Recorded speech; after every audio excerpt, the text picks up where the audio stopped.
झाड़ू बेलना पिलोता। Music by Navneet Raja. Vaishnavi recording studio Akhatwara. अरे बानी बड़ी परेशान रे भाई डबल में हरारू से आही रे माई। बानी बड़ी परेशान रे भाई दू गो मेहरारू से। बानी बड़ी परेशान रे भाई डबल में हरारू से। एगो मारे ले छोलनी से तो एगो मारे झाड़ू से। अरे बानी बड़ी परेशान रे यारवा डबल में हरारू से।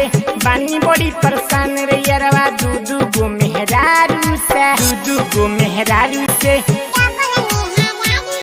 म्यूजिक बाय नवनीत राजा।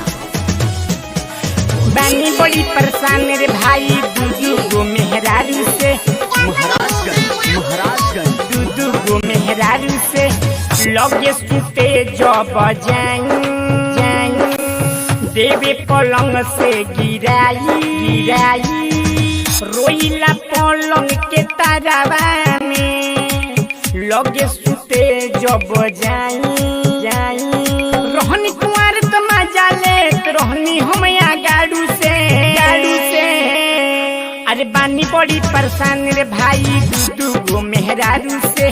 बानी बड़ी परेशान रे भाई डबल में हरारू से। दू गो मेहरारू से। म्यूजिक बाय नवनीत राजा। बानी बड़ी परेशान रे भाई दू गो मेहरारू से। दू गो मेहरारू से पहले नवनीत राजा दिहली बजाई सब बाजा घटता दे हटे न सनवा से। कहेला कृष्णा राजा बिके राजा के मुरली से गिरत खुनवा तारू से।